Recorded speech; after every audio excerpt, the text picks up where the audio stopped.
Yeah. Surprise, a little different than you're used to. Yeah. Dropping these bars on YouTube, knowledge I introduce you. Yeah. We chasing this money like it's the prize, it's the voodoo. Fugazi, fugazi, it's just a lie we buying into. We need some cars on deck. Get the rollies, get the moe, all the Mars on deck. All right, good morning. What's up, everybody? How are we? Thank you for joining me. I feel like I could actually speak about something that has a good news connotation to it, with inflation falling to 7.9% this morning. So what I'm going to do with this live is we're just going to jump straight into the details. We're going to have a look at some of the data, how people are reporting it. So Sky and BBC. I'm actually going to be on Sky News this afternoon at 1 p.m. So if you do catch me there, please do let me know that you watched. It would be amazing. But I just wanted to give a little bit of commentary and also get your views. So in the chat section, there is a poll right now. The question is, do you think the Bank of England will continue to increase interest rates on August the 3rd? Because that is when the Monetary Policy Committee is next going to meet. So what do you think? Just taking a little temperature check right now. 78% of you think yes. So we'll see how that pans out by the time we get to the end of this live. I do want to keep this one really, really brief because I've got meetings galore today. So what I might do is later on this evening, I might jump back on and we can have a more in-depth conversation about this. But let's just jump straight over at the moment to see how this is currently being reported. These are the headlines that we're currently seeing right now. So this is Sky. Inflation falls to 7.9% in a bigger than expected drop. Now, what they're saying here is that falling fuel costs, the first drop in raw material prices since 2020, and a reduced rate of food bill rises has helped bring inflation down to this number. Now, I do think it's very, very important for us, before we get on to Jeremy Hunt and his comments, for us to remind ourselves of what the target was. Because if you have been following the channel or you've been following me, you will know that the target for inflation was 8.3%. That is what they were looking for.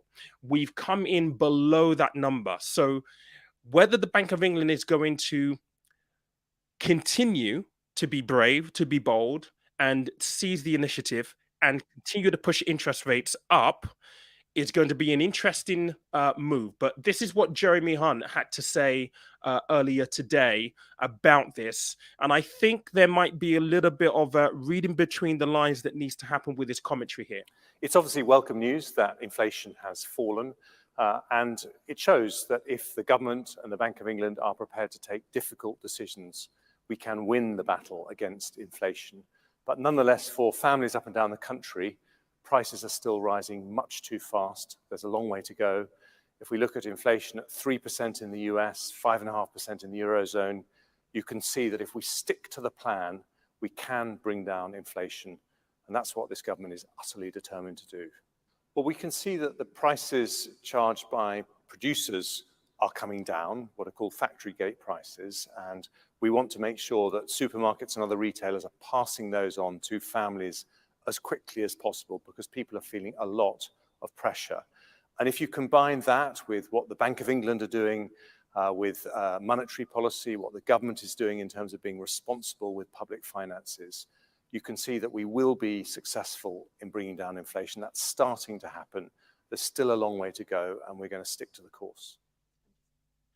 All right, please do let me know whether you actually heard that commentary. I'm sure you did, because you would mention it if you didn't already. I just had a little thing in my head thinking, did I select the right option when I was selecting my tabs to share in the prep for this? So if you didn't, let me know and I'll replay this. But what he's essentially saying there's a phrase that I want to key into. There's still a long way to go. There's lots more to do. And I think he's right. When you think about inflation rates and where it is currently, our target for inflation is 2% as it's set by the Bank of England. And at the moment, we are still, we're just under 4 times the rate of inflation, that target. So there is a very, very long way to go. Michael's just saying, heard it absolutely fine. Thank you very much, Michael. And good morning, Annette. So there is a long way to go. And I think when you listen to what he's saying around some of the things that the Bank of England is doing in terms of monetary policy, I think he's hinting that there will possibly be, despite the fact that we've hit our target, there will possibly be another rate rise in August. So August 3rd is the meeting, is the next meeting with the Monetary Policy Committee. That's where the decision is going to be made.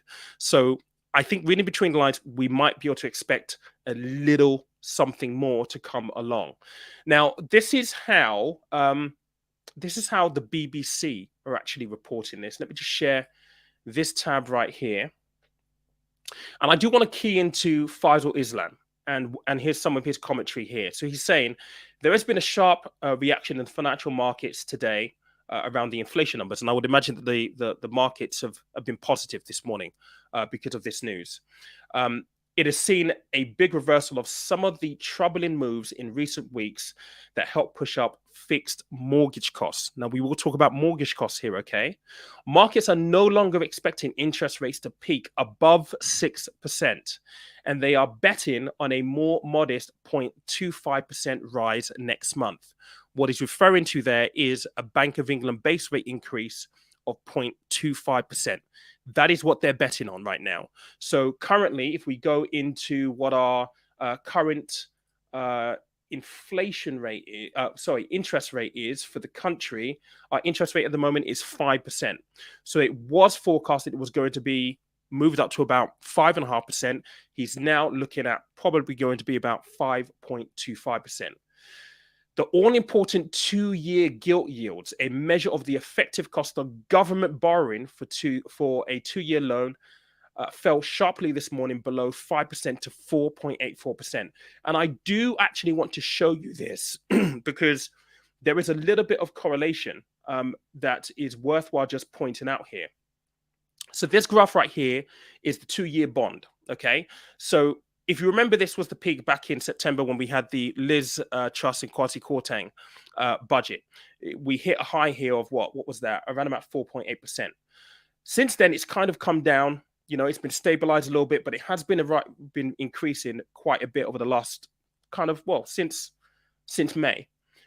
This is the peak that we were experiencing, 5.48%. This is where we are currently today off the back of the inflation news. So when Jeremy Hunt talks about monetary policy and stuff that they're doing with public spending, being responsible as possible, this is kind of an indication how it's being received by the market. Effectively, what this means is it's costed the government less in interest to raise money, which is a good indication for us here. So let me just come full screen really, really quickly here, because I do think that when you start looking at the prognosis of what is going to happen, and I'm just checking the poll here again, 81% of people are still saying yes, we think there's going to be a Bank of England base rate increase on August 3rd. And I think that's a prudent approach to actually take, because when you really get into, what our forecasts are, let's just remind ourselves of what the forecasts are for our inflation targets and when we might actually get back into the 2% target that we're looking for. So this is where we are at the moment. Current inflation rate is 7.9%. This is the line that you'll be looking at, 7.9%. In Q3, we need to get that down to 5.8. Q4, we're looking at 3.9. And then in Q1 2024, you're looking at 2.7. Q2 2024, 2%. Still a very, very, very, very long way to go. So everything that they're doing right now is going to be laser focused on this target, this goal of getting to 2% inflation by Q2. And by the way, if you've been following the channel, these numbers change all the time. Like all of the time, because they are forecasts. They will flex and they will move as things develop, as things happen on a day-to-day basis with the economy and other levers that we're seeing being used as well. I think there was one other thing that I wanted to kind of just highlight as well. Let me see if I can actually find it. I have so many tabs open. And it was this one, actually. Let me share this. This is inflation in advanced economies right now. So as you can see, we are still pretty high. We're the highest out of these four right now. I mean, the US inflation rate, let me just have a look at the US inflation rate, actually. Let's see where we are. United States. What's the inflation rate with the, well, okay. 3%. Is that right?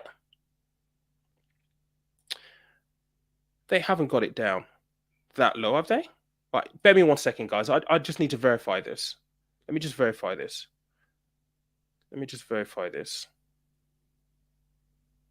They may have actually got it down that far. Have they? They have. Okay. Let me just show you this. So this is the inflation rate for America right now, 3%. So we are double the inflation rate of the US right now. And when you come back onto how we actually compare to Germany, Germany's at 6.8, Italy's not too far behind them at 6.7, France at 5.3. So in European countries at the moment, I think when you look at the advanced economies, I think Russia's still got a higher inflation rate to ours. There'll be a number of other European countries that have got higher inflation rate than ours, but advanced economies, we are still the highest right now. So there is a lot of work to do. They have to get a lot of things right. So I do think that there will be an interest rate hike August 3rd when the Monetary Policy Committee meets. What is that going to mean for your mortgage? Well, I hope that it doesn't impact mortgage rates too much. I think a lot of the interest rates rises that we have seen from the lenders over the last month or so has been in fear of the bank rate or mortgage rates getting to 6%, the bank rate peaking at 6%. We know that that is no longer one of those concerns at this point in time, given the news today. So I'm hoping that come April 3rd, even if we do see a 0.25% increase, that we won't necessarily see mortgage rates increase as a byproduct of that, because hopefully the increases that they've already done have priced in the eventuality that it was going to get to 6%. And because it isn't forecast to get to 6% anymore, I'm hoping that we just see a pause in interest rates from the mortgage level, the lender's level, being passed on to consumers.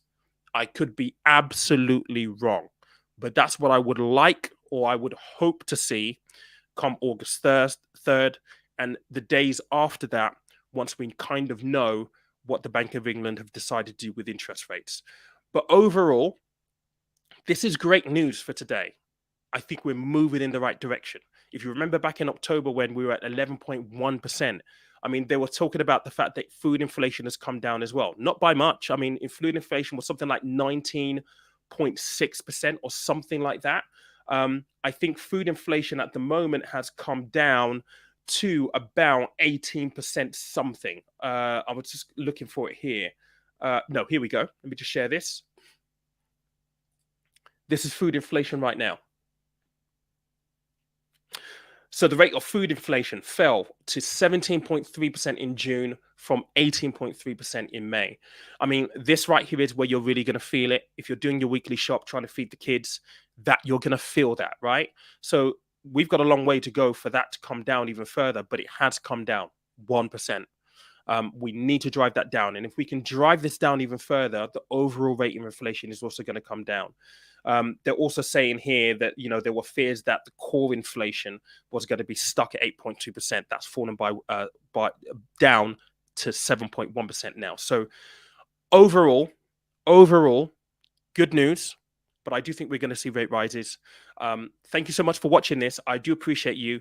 Again, I'm going to be on Sky at 1 o'clock. I think they're going to be asking specifically about what we think is going to happen with mortgage rates. So it'll be an extension of this conversation here.